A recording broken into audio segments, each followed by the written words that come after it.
All right, guys, I'm here at the Assault Bike, and I want to talk to you about a couple things that can help you when you're biking and then also in your warm-up. So first is always having the right seat height and knowing how to adjust this. So this knob is a screw and a spring. So if you can't pull on it initially, you might have to unscrew it and then put it on the number that allows your leg to be almost straight whenever you're pedaling.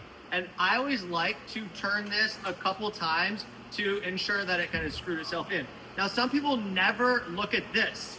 If you are really tall, you might want this seat slid all the way back, much like the car or your seat in your car. You don't want to be way up on the steering wheel, right? You want to slide that guy back. Now, if you're very short, say you're closer to 5 foot than 6 foot, you might want this by the front. A lot of people from like that 5'6" to 6 foot range like putting it in the middle. All right, so we got that. Now, a couple things in regards to when we're warming up. Oftentimes we'll do an arms only warm up, and it's good to know why we're doing that.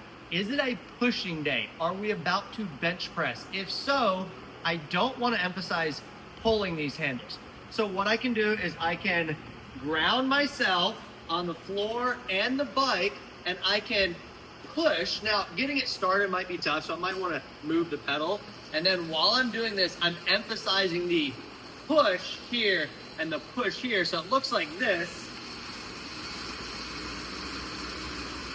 And you can tell I'm doing that because I have an open hand. With an open hand, I'm not going to pull back. So I'm pushing and I'm really getting the triceps going. Now, let's say we're about to do a bunch of pulling instead. Cleans, rows, pull-ups. I can be standing or I can be seated. And now, instead of a push only, I'm using the fingers and I'm pulling.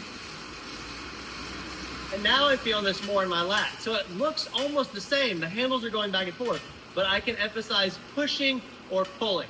So if we're doing an arms only warm up, don't just think arms. Think, what am I doing specifically with my arms? All right, guys, there's your pro tip. Thanks.